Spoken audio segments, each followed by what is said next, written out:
Qu'est-ce qu'un contrat intelligent ou smart contract dont vient de nous parler à l'instant Valentin? En fait, c'est une sorte d'usine à confiance. Le but, c'est de pouvoir se passer de tiers de confiance. Un smart contract en français, on appelle ça un contrat intelligent, mais en réalité, ça devrait plutôt s'appeler un contrat autonome. Le contrat en question n'a pas de cerveau, il n'est pas intelligent à proprement parler. Il va juste se déclencher uniquement si certaines conditions prédéfinies à l'avance sont remplies. Concrètement, comment ça marche? Imaginons, je suis développeur informatique. Oui. Je vais écrire un programme informatique. Ce programme, qu'est-ce que c'est? Ce sont l'ensemble des règles qui vont définir mon projet. Une fois que mon programme est écrit, je vais le graver sur la blockchain en question. Il devient alors impossible à modifier, mais il peut être consulté par n'importe qui, n'importe quand et en toute transparence. La fameuse usine à confiance dont vous parliez, inviolable et transparente. Est-ce qu'on peut illustrer ça à travers, un exemple? Bien sûr, si demain je veux réaliser un projet de crowdfunding, mais que je ne suis pas certain que le projet va prendre. Du coup, je veux me baquer, je ne veux pas prendre trop de risques et je veux avoir des garanties. Oui.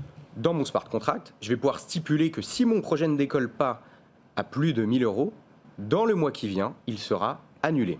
Si on dépasse cette somme dans le temps imparti, l'argent sera versé au gestionnaire du projet.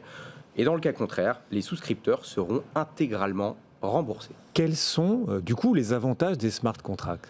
Sécuriser un accord entre deux parties, ou davantage, grâce à la transparence et à l'immuabilité de la blockchain. Ça garantit la force obligatoire des contrats, non plus par le droit, mais directement par le code informatique. Les conditions sont très clairement fixées, l'interprétation du code est sans équivoque, contrairement à l'interprétation humaine qui laisse toujours place à la négociation ou à la découverte d'un vide juridique.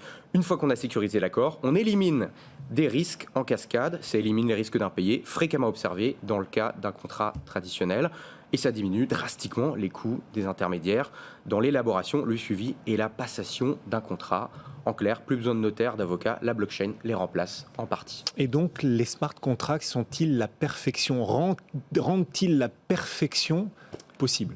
Je sais, Guillaume, que vous aimez bien parler des trains qui n'arrivent pas toujours à l'heure. Ce qui fait leur force, ça peut aussi faire leur faiblesse. Aïe. Leur immuabilité, par exemple. Si dans le smart contract que j'ai créé, il y a des bugs, dans la plupart des cas, impossible de les réparer une fois qu'il est gravé sur la blockchain. Si des hackers mal intentionnés réussissent à exploiter les failles en question, ils pourront en tirer profit aux dépens des utilisateurs. Un des piratages les plus connus est celui du projet The DAO. Les hackers ont réussi à voler plus de 150 millions de dollars en jetons ETH. Pour récupérer les jetons, il a fallu réécrire l'historique des transactions dans la blockchain Ethereum. Un comble pour une technologie qui repose sur un principe d'inviolabilité des informations inscrites. Et du coup, est-ce que des solutions sont possibles? Est-ce qu'un en même temps est possible pour permettre à l'humain de reprendre le contrôle d'un smart contract si celui-ci domicilie un vice, si celui-ci n'est pas aussi parfait qu'on aurait cru qu'il devrait l'être?